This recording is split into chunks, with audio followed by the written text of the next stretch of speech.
Hello students, यदि आपको मेरे वीडियोस पसंद आ रहे हैं तो सब्सक्राइब बटन को प्रेस करके मेरे चैनल को सब्सक्राइब कर लें और बेल बटन को प्रेस कर दें ताकि मेरे नए वीडियोस के आने की सूचना आपको तुरंत मिल जाए।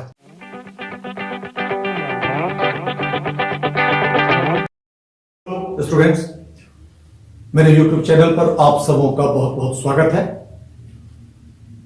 टेंस पर मैंने लेक्चर 3 रखा था, उसके बाद इधर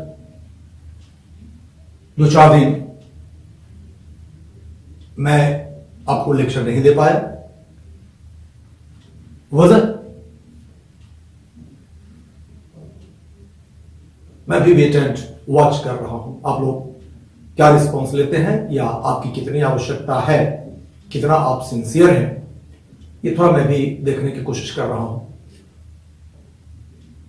क्योंकि आप लोग बहुत सीरियस हो पाएंगे तभी, जैसे पहले भी मैंने कहा था, क्या आप लोगों के लिए वीडियोस मैं बना पाऊंगा। समय का अभाव मुझे बहुत है, बावजूद इसके थोड़ी सी कोशिश हमारी थी कि आप लोगों को यदि कुछ लाभ मिल सके तो कुछ वीडियोस आप लोगों के लिए भी बनाऊं। बहुत टाइम एक वीडियो बनाने में मुझे लगता है। इस बीच में मैं a mirror of common errors पर काम कर रहा था और आप लोगों के लिए भी कुछ न कुछ वीडियोस मैं बनाने की कोशिश कर रहा था। तो a mirror of common errors को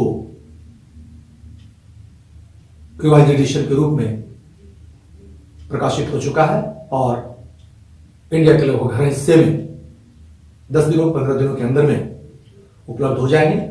और प्रकाशक से मेरी बात हुई है, 10 दिनों में लगभग ऑनलाइन फ्लिपकार्ट और अमेजोन पर भी यह किताब उपलब्ध हो जाएगा।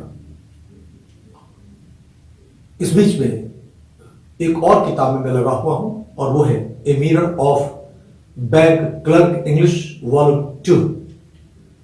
यह किताब इस शाम न्यू दिल्ली से निकलने वाली है। इसका वॉल्यूम 1 मैं पहले दे चुका हूं और अभी वॉल्यूम 2 पर काम कर रहा हूं, जिसमें प्रीवियस ईयर्स के लगभग 60 सेट्स इसमें डाले जा रहे हैं और एक एक शब्द का मीनिंग भी इसमें हमने बताया है। और इतना व्यापक एक्सप्लेनेशन हमने किया है कि अभी तक बाजार में उस तरह की कोई किताब प्रैक्टिस के लिए भी उपलब्ध बिल्कुल न है। न मुझे लगता है कि लोग उस तरह का बुक आप लोग को उपलब्ध करा पाएंगे। चूंकि बहुत ईमानदारी से यदि काम की जाए किसी भी बुक पर तो उसके लिए 2 चीजों की बहुत आवश्यकता होती है। एक तो कहा ही जाता है, डॉक्टर जॉनसन एक बहुत बड़े आलोचक थे इंग्लिश लिटरेचर में, उनका नाम बहुत ही श्रेष्ठ क्रिटिक के रूप में लिया जाता है। तो उनकी एक स्टेटमेंट मुझे आज भी याद है कि उन्होंने कहा था कि a person must turn over half a library to make one book. अर्थात किसी भी व्यक्ति को आधी लाइब्रेरी उलट देनी चाहिए यदि वह एक किताब बनाना चाहता है, अर्थात एक किताब लिखना चाहता है। तो कहने का मतलब है कि किताब लिखने के लिए सबसे पहले बहुत अध्ययन की आवश्यकता होती है और बहुत वेल इन्फॉर्म आप हो जाते हैं, तब जाकर कोई किताब पर कल्पना आदमी को सही ढंग से करना चाहिए। उस ढंग से यदि कोई काम आदमी करते हैं तो स्वाभाविक है कि किताब थोड़ी अच्छी बनती है। ऐसे इंफॉर्मेशन का कोई अंत नहीं है, या ऐसा भी नहीं कहा जा सकता है कि कोई भी आप अपने आप में परफेक्ट है, वो कभी सवाल ही नहीं उठता है। लेकिन बेस्ट कोशिश व्यक्ति करता है कि आपको जो भी जानकारी दी जाए उसमें सर्वाधिक चीज सही हो। 100% की गारंटी तो कोई नहीं ले सकता दुनिया में। खैर, हम आज थोड़ी चर्चा करना चाह रहे हैं। जब हम बताए थे कि जैसे I am knowing it, I am knowing him, इस तरह का प्रयोग एग्जामिनेशन के लिए आपको एक्सेप्टेबल नहीं है, चूंकि हमने बताया था कि नो क्रिया का कॉन्टिन्यूअस टेंस नहीं होता है। तो इस कॉन्टिन्यूअस, प्रेजेंट कॉन्टिन्यूअस का ये वाक्य है, इसको हम लोग सीधे सिंपल प्रेजेंट में रखकर कहते हैं कि आई नो हिम, मैं उसे जानता हूं, आई नो इट, मैं यह जानता हूं, है ना।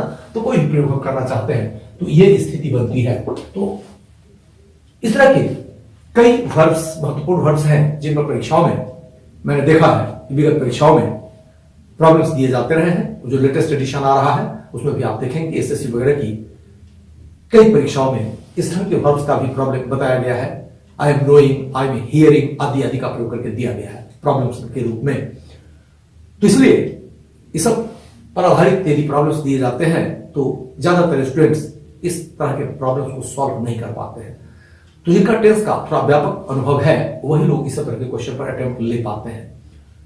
तो एक और चीज जो मैं चिंतन कर रहा हूं कि स्थिति क्या बनती है कि अक्सर मैं देख रहा हूं कि जनरली ऐसे लेक्चर्स पर आप लोगों की बहुत व्यूज हैं जिसमें कहीं बताया गया है कि 15 मिनट में टेंस सीख लीजिए, चुटकियों पर दुनिया का कोई सेंटेंस सॉल्व कर लीजिए। तो इस तरह के वीडियोस पर बहुत सारे व्यूज हैं। तो मुझे लगता है कि पता नहीं जितनी बातें मैं सिखाना चाहता हूं या बताना चाहता हूं या आप लोग के साथ डिस्कशन कर रहा हूं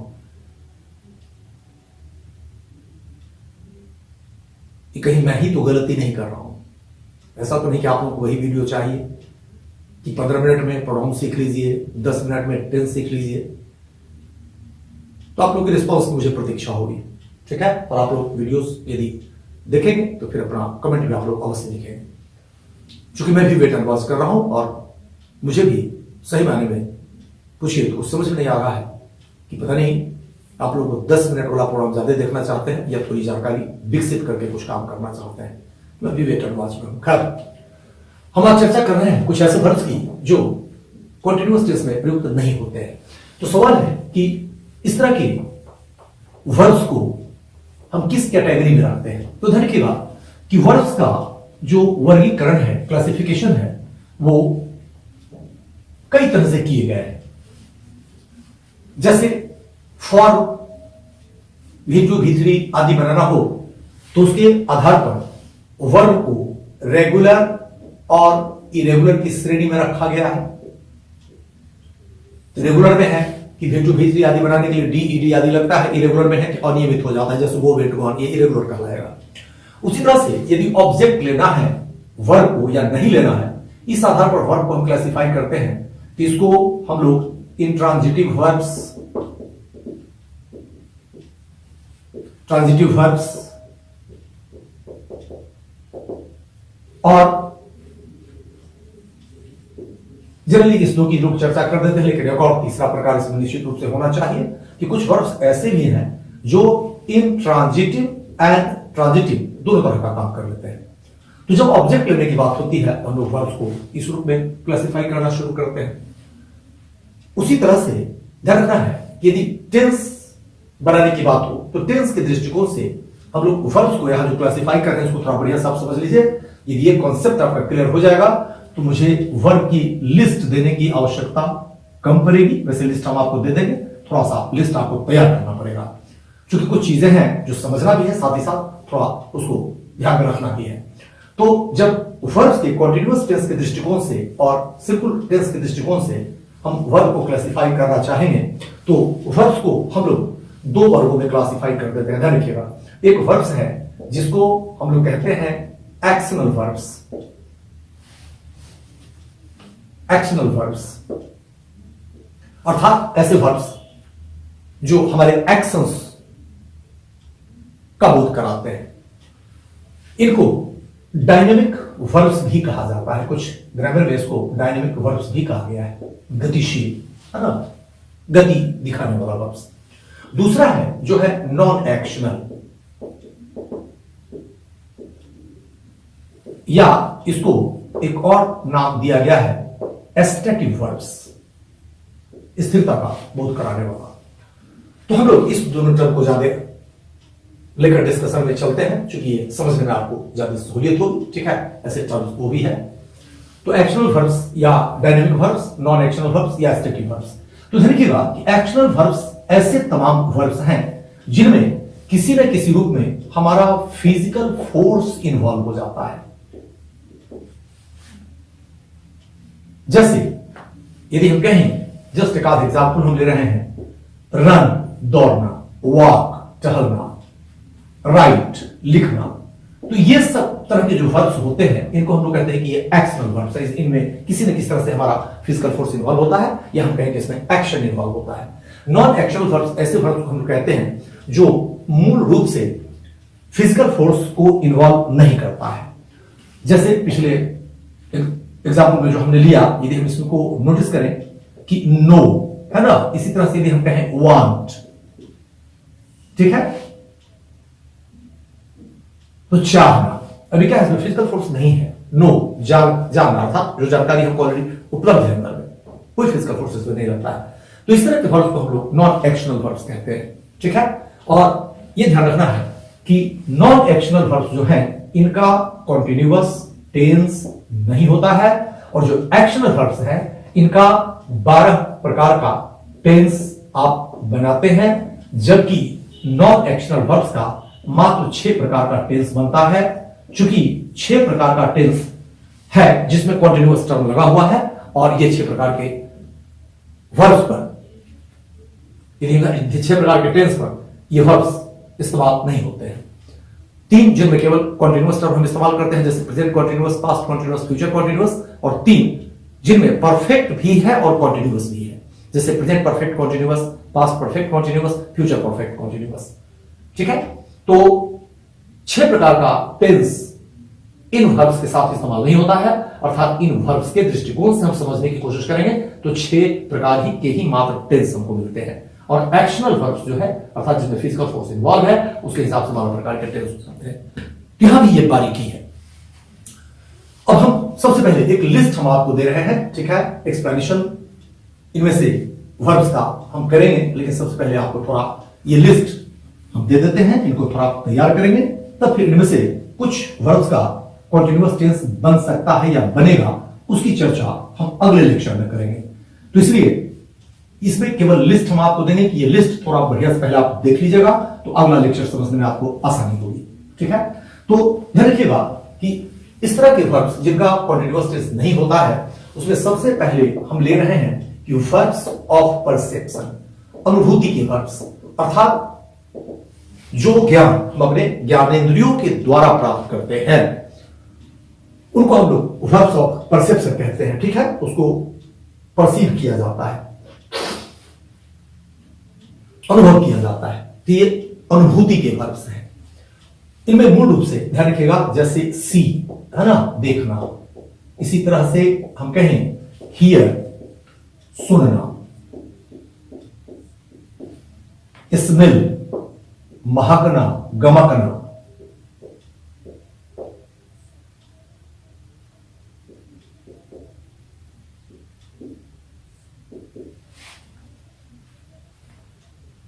खुशबू देना, है ना, आदि आदि, ठीक है, महकना, गमकना, खुशबू देना, ये सब हिंदी हम लोग लेते हैं।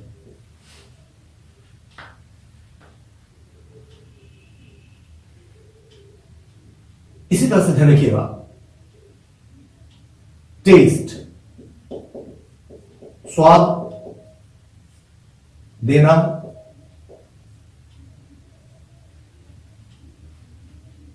स्वाद मिलना, है ना, यह सब अर्थ इसका भी हम लोग हिंदी के अनुसार लेते हैं। फील, महसूस करना, ठीक है। तो ये कुछ वर्ड्स हैं जिनका हम लोग जो अर्थ हमने दिया,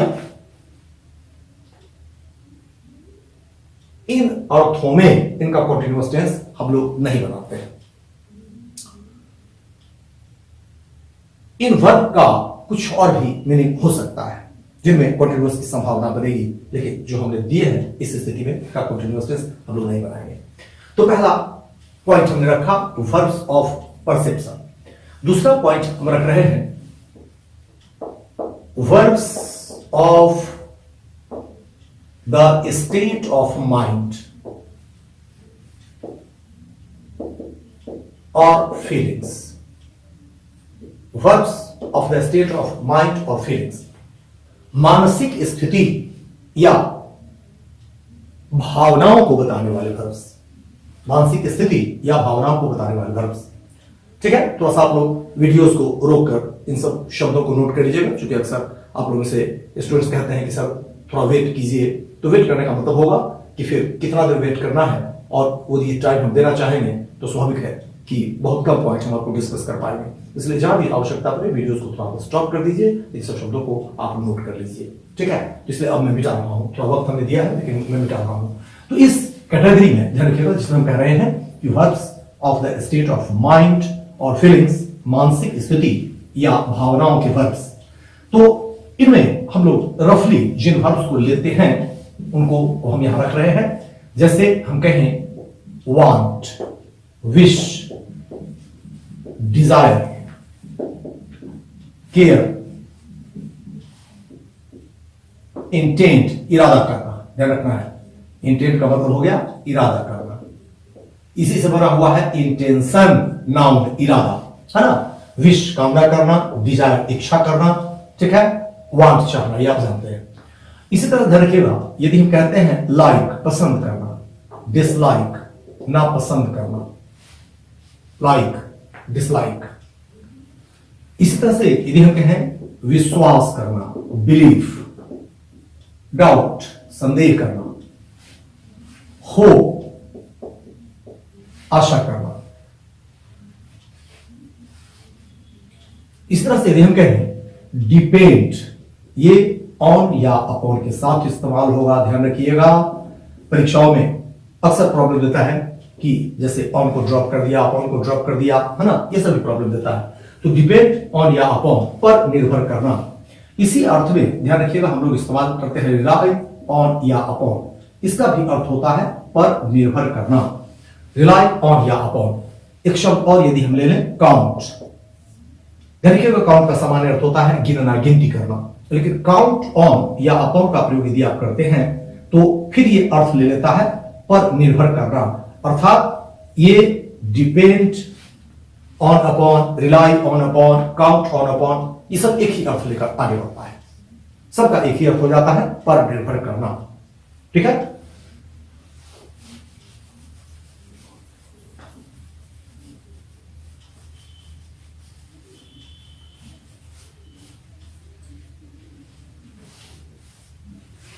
तो ये कुछ महत्वपूर्ण वर्ब्स इधर ध्यान रखना है।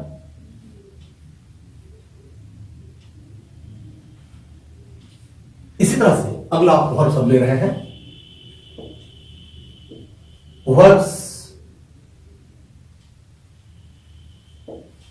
Of the process of thinking, verbs of the process of thinking, सोचने की प्रक्रियाओं से संबंधित वर्ब्स, अर्थात सोचने का वर्ब्स, जो वर्ब्स का प्रयोग करते हैं किसी तरह से सोचते हैं, है ना, उसके लिए जो वर्ब्स इस्तेमाल होते हैं उसको थोड़ा हम समझ लें।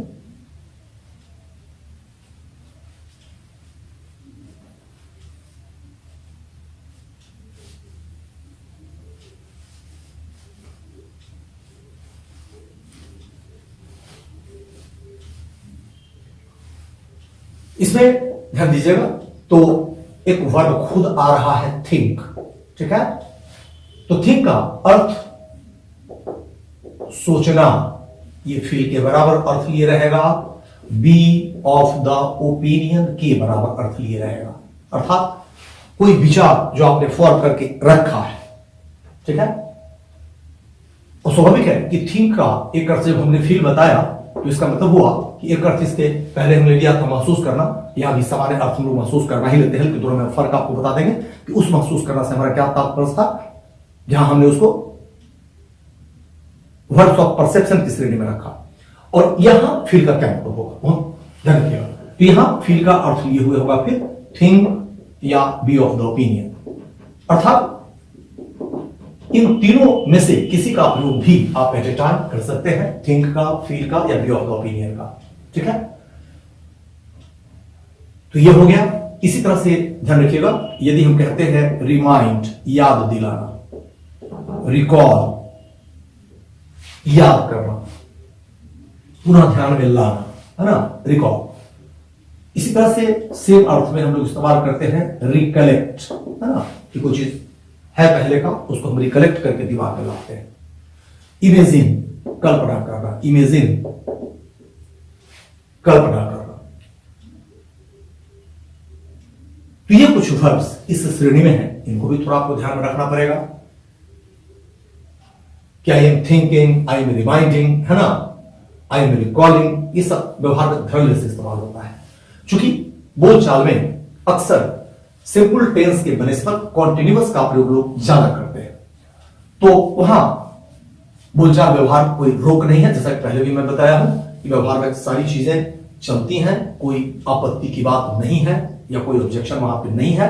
केवल परीक्षा के दृष्टिकोण से मैं आपको बार बार कह रहा हूं कि आपको सावधानियां बरतनी पड़ेंगी, क्योंकि एग्जामिनेशंस में यही सब आपसे उम्मीद की जाएगी कि जो सामान्य प्रयोग हो रहा है उसके आधार पर आप इंग्लिश जानते हैं या तरीके से आपने कुछ सीखा है, जो ग्रामर कहता है उसके अनुसार। इसी तरह से एक वर्ग है वर्ब्स का, जिसको हम लोग कह रहे हैं वर्ब्स ऑफ ओनरशिप या पोजीशन, ओनरशिप या पोजीशन अर्थात स्वामित्व या अधिकार के वर्ब्स। अब इसमें हम नोटिस करें तो एक वर्ब हमको खुद ही अपने आप में दिखाई पड़ रहा है, ओन, स्वामित्व रखना, अधिकार रखना, ठीक है, सेम अर्थ में इस्तेमाल हो जाता है, पॉसेज। फिर ध्यान रखिएगा एक अर्थ ओन का हैव भी लिए होता है, अर्थात हैव का भी एक अर्थ होता है ओन या पॉसेज। संबंध रखना, बिलोंग, ये अपने बात टू लिए हो सकता है, बिलोंग टू। ये कुछ वर्ब्स हैं जो पोजीशन बताते हैं, ठीक है। यही कारण है कि आई एम ओनिंग इस तरह का प्रयोग हम लोग नहीं करेंगे, ठीक है। और जैसा कि हमने बताया कि इनमें से कुछ वर्ब्स की पॉसिबिलिटी बनती है, जैसे हैव हमने कहा कि उनका अर्थ लिए होगा तब ये बात नहीं होगी, हैव के कुछ और भी अर्थ हो सकते हैं, ठीक है।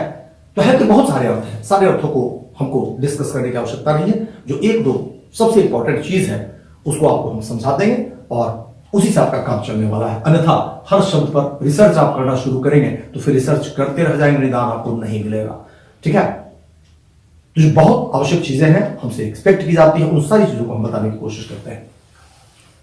तो एक कैटेगरी ये है, ठीक है। इसी तरह से ध्यान रखिएगा कि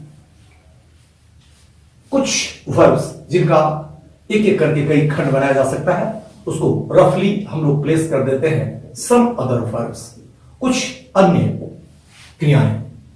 अब इनमें ध्यान रखिएगा कि जैसे हम कहते हैं अपीयर, प्रतीत होना, मालूम पड़ना, है ना, लगना, ये सब हिंदी हम लोग लेते हैं। तो अपीयर का एक अर्थ सीम, इसके और भी अर्थ हो सकते हैं, है ना, जिसकी चर्चा हम बाद में कभी करेंगे। तो अपीयर यदि सीम का अर्थ लिए हुआ है, कोई कॉन्टिन्यूअस टेंस नहीं बनेगा, कुछ और अर्थों में होगा, वहां संभावना बनेगी, उसकी चर्चा हम आपको करके बताएंगे, समझा देंगे कि क्या क्या संभावनाएं बनती है। तो अपीयर सीम का अर्थ लिए होगा, इसका मतलब क्या हुआ कि सीम, है ना, ये ऑलवेज ही, हमेशा ही अपीयर का अर्थ लिए होता है। अपीयर पे कुछ और अर्थ नहीं है, सीम में और कोई अर्थ नहीं है, बस अपीयर, ये आपको मूल रूप से ध्यान में रखना है ना।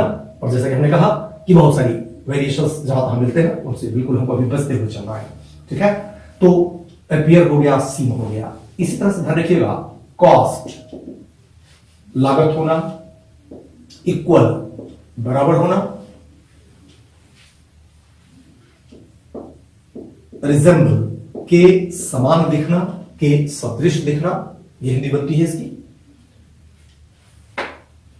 इसी तरह से ध्यान रखिएगा कि रखना, कंटेन, रखना, इस अर्थ में इसका प्रयोग होता है। कॉम्प्राइज, ये अपने साथ ऑफ लेता है, कॉम्प्राइज ऑफ, से बनना, ये अर्थ होता है। सॉरी, कॉम्प्राइज ये बराबर अर्थ लिए होगा कंसिस्ट ऑफ का, से बनना, है ना। तो कॉम्प्राइज और कंसिस्ट दोनों का अर्थ एक ही होता है, फर्क इतना ही है कि ऑफ लेकर कॉम्प्राइज के बराबर होता है, कॉम्प्राइज अपने साथ ऑफ नहीं लेता है, प्रीपोजिशन में हम समझाए हुए सब चीज। तो ये कुछ वर्ब्स हैं जिनका फिर हम कॉन्टिन्यूअस टेंस नहीं बनाते हैं, ठीक है। और इन सब वर्ब्स पर भी प्रॉब्लम्स परीक्षाओं में देता रहा है, ठीक है। जैसे पिछले क्लास में भी हमने बताया था, ये क्वेश्चन हमने बताया था कि जैसे this book is costing 10 rupees, इस तरह का प्रॉब्लम एक दफा एनडीए में भी दिया है तो कहने का मतलब यह है कि जानकारी हमको रखनी पड़ेगी। यह आवश्यक नहीं है कि हर एग्जाम में सी में पेयर ही देता है, ठीक है। अब 5 क्वेश्चंस मान लीजिए कि एरर्स का है, तो स्वाभाविक है कि कोई भी 5 पॉइंट्स उठाकर आपको प्रॉब्लम्स में डाल देगा। 20 क्वेश्चंस है तो थोड़ा ज्यादा कवरेज लेना पड़ेगा टॉपिक्स का।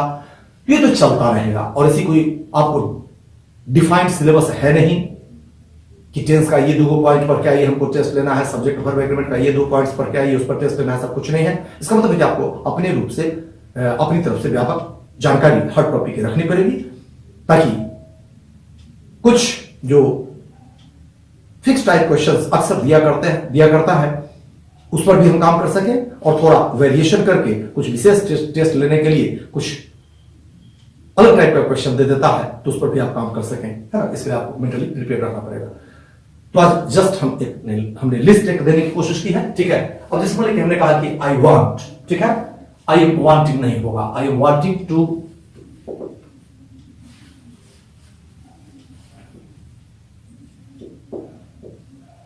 Do this work, I am wanting to do this work, है ना। मैं यह काम करना चाह रहा हूं, ऐसी हिंदी आप लेंगे बिल्कुल सटीक आपको दिखाई पड़ेगा। लेकिन ध्यान रखिएगा ये प्रयोग नहीं होता है, हम सीधे कहते हैं I want to do this work, मैं यह काम करना चाहता हूं, ठीक है। तो इस तरह के वर्ब का हमने कहा कि कॉन्टिन्यूअस टेंस नहीं बनता है। इसका मतलब वर्ब का 6 प्रकार के टेंसेस में प्रयोग वर्जित हो गया। या तो आप सिंपल में प्रयोग कर सकते हैं या परफेक्ट में प्रयोग कर सकते हैं। कॉन्टिन्यूअस या परफेक्ट कॉन्टिन्यूअस में इसका प्रयोग आप नहीं कर सकते हैं। तो ये लिस्ट थोड़ा सा पहले आप बढ़िया से तैयार कर लीजिए। तो अगले क्लास में हम जो कुछ परिस्थितियां बताए हैं कि इस अर्थ में कॉन्टिन्यूअस टेंस नहीं होता है, तो उसके भी कुछ और उदाहरण देकर हम अगले क्लास में आपको समझा देंगे। और कॉन्टिन्यूअस टेंस की संभावना बनेगी तो कब बनेगी वो भी हम आपको अगली क्लास में समझाएंगे। लेकिन आप लोग अधिक से अधिक लेक्चर्स देखें, ठीक है, तभी हम इतना बहुमूल्य समय आप लोगों के लिए निकाल पाएंगे। अन्यथा मैंने कहा कि थोड़ा सोचने की आवश्यकता पड़ जाती है, क्योंकि लगता है कि इतना टाइम आदमी देता है और आप लोग बहुत इंटरेस्ट नहीं लेते हैं, लगता है कि सारी मेहनत बेकार जा रही है। आप लोग कोशिश करें, मैं चाहता हूं कि कुछ आप लोग निकाल करो, लेकिन आप ही मौका उत्साह नहीं होगा तो फिर मेरा उत्साह का क्या करना है। तो आज से इसी पॉइंट पर डिस्कशन समाप्त करेंगे और फिर वही अंत में, हर वीडियोस के अंत में जैसा हम कहते हैं, लाइक करें, सब्सक्राइब करें और ज्यादा से ज्यादा शेयर करें, ठीक है। ज्यादा से ज्यादा हर वीडियोस को आप लोग देखने की कोशिश करें, ठीक है, ताकि मुझे लगे कि आप भी सिंसियर हैं, ठीक है। अन्यथा केवल मेरी सिंसियरिटी से कुछ नहीं होना जाना है। तो आज यहीं तक, बहुत बहुत थैंक्स।